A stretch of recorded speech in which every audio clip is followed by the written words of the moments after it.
أعوذ بالله من الشيطان الرجيم.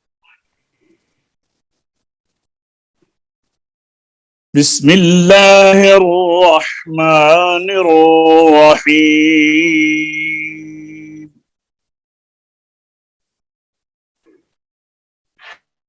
ورتل القرآن ترتيلا. صدق الله العظيم.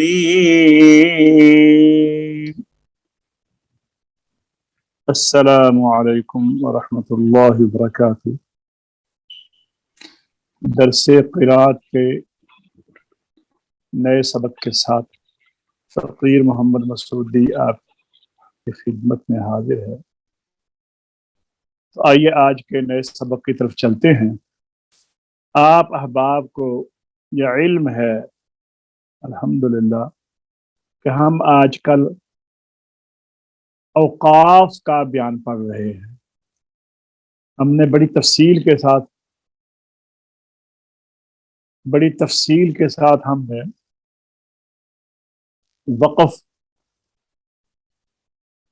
کا بیان جو ہے شروع سے لے کر، جس میں وقف کی تعریف، وقف کس طرح کریں، وقف کہاں پر کریں، پھر وقف کے جو 3 طریقے ہیں، وقف بالاسکان، وقف بالاشمام، وقف بالروم، ان سے واقفیت حاصل کی. پھر اس کے بعد بحثیت معنی، وقف تام، وقف کافی، وقف حسن، وقف قبیح. اور پھر اس کے بعد وقف جب ہم کرتے ہیں تو جو قسمیں بنتی ہیں کہ کبھی بندہ مرضی سے وقف کرتا ہے اسے وقف اختیاری کہتے ہیں. کبھی استاد پوچھتے ہیں کہ بھی یہاں پر وقف کیسے کیا جاتا ہے، اسے وقف اختباری کہتے ہیں. کبھی آدمی بھول جاتا ہے، کھانسی آ جاتی ہے، اسے وقف اضطراری کہتے ہیں. اور یہ تو ہم نے تفصیل پڑھی ہے. اس کے بعد ہم نے موقوف علیہ کی جو 12 اقسام ہیں ان کے اندر سے پھر ہم نے ان کو 3 اقسام میں تقسیم کیا، اور پھر اس میں اس کی جو وجوہات بنتی ہیں وہ ہم نے پڑھی ہیں. تو آئیے آج ہم وقف کے بیان کو اب آخر کی طرف بڑھتے ہیں. اس میں آج کے سبق میں یہ ہوگا کہ قرآن کریم کے اوپر جو وقف کی علامتیں ہوتی ہیں، رموز مصحف، اوقاف کی علامتوں کو کہتے ہیں. وہ اپنے مائک بند کر لیں تمام بابا. اوقاف کی علامتوں کو کہتے ہیں رموز مصحف، قرآن کریم کے رموز، ٹھہرنے کی رمزیں. ایسا پڑھیے ذرا.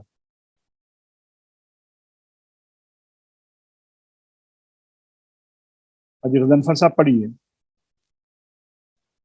حاجی صاحب اگر نہیں ہے تو حافظ عمر صاحب آپ پڑھ لیں. جی. قرآن کریم کے رموز. قرآن پاک درست پڑھنے والوں اور بار بار دہرانے والوں نے قرآن کریم کے لیے وقت کے لیے چند علامتیں مقرر ہیں، اور یہ تمام قرآنی نسخوں کے ہمیشہ آخری صفحہ پر رموز اوقاف کے نام سے ذکر کی جاتی ہیں. لہذا دوران قرات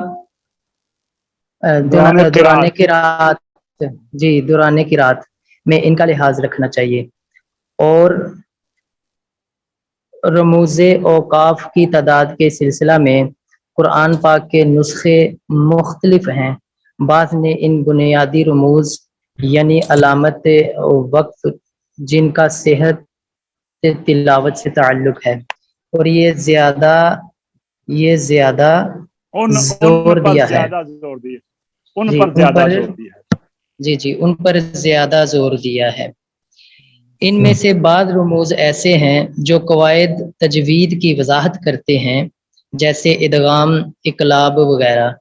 اور ان میں سے وہ بھی ہیں جن کا قرآن کریم کی صحیح ادائیگی سے تعلق ہے. اور ان میں سے اہم رموز اور اوقاف مندرجہ ذیل ہیں۔ اہم رموز اوقاف مدرجہ ذیل ہے۔ راجہ صاحب جی ذرا آپ آگے آئیے۔ جناب میم، میم جی، یہ وقفے، ہاں پڑھیے۔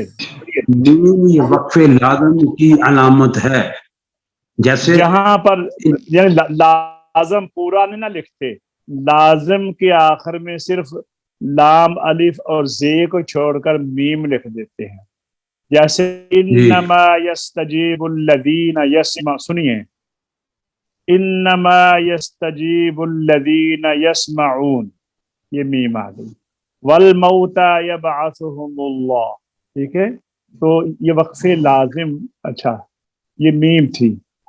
اب آگے سب سے پہلے انہوں نے اس چیز کو بیان کیا ہے کہ جہاں پر ٹھہرنا ضروری ہے۔ اب وہ جگہ بتا رہے ہیں جہاں پر نہیں ٹھہرنا چاہیے۔ لا، بولیے، لا، اچھا پڑھیے۔ یہ وقف ممنوع کی علامت ہے، یعنی یہاں ٹھہرنا منع اچھا ہے۔ ایسے پڑھے، یہ وقف ممنوع کی علامت ہے، یہاں یہ یعنی یہاں ٹھہرنا منع ہے۔ اچھا ہاں بولیے، یہ وقف بولیے ممنوع، یہ وقف ممنوع کی علامت ہے، یہاں یعنی یہاں ٹھہرنا منع ہے۔ اب میری بات سنیے، یہاں پر یہ دو جگہ ہے، ایک ہے سلام علیکم، یہاں بھی لا لکھا ہوا ہے، ایک ہے ادخل الجنہ۔ اچھا تو کہتے ہیں سلام علیکم، یہاں پر نہ ٹھہریں بلکہ ادخل الجنہ پر ٹھہریں۔ الذین تتوفاہم الملائکۃ طیبین یقولون سلام علیکم ادخلوا الجنہ، یعنی سلام علیکم پر نہیں ٹھہرنا، کیونکہ جب کسی کو اہلاً سہلاً مرحبا کہتے ہیں، جی آیا نو، تو وہ دروازے کے اندر آ کر کہتے ہیں نا، تو دروازے کے باہر ہی تو نہیں ویلکم کہتا، ابھی روڈ کے اوپر ہی ہیں تو ویلکم ایسا نہیں ہے، بلکہ دروازے کے اندر یا دروازے پر۔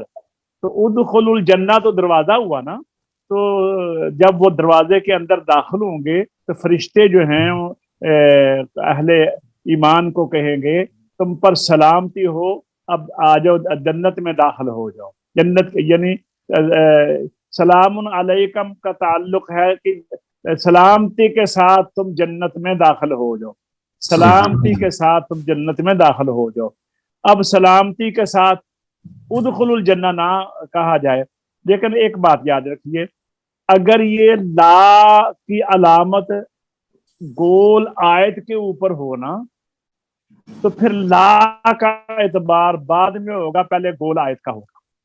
گول آیت ہے نا، اس کے اوپر آپ ٹھہر سکتے ہیں، بات سمجھا گئی نا۔ اگر یہ علامت جو ہے نا لا، یہ ہونا یہ آیت کے درمیان، تو یہ وہاں پر وقف ممنوع کی علامت ہے۔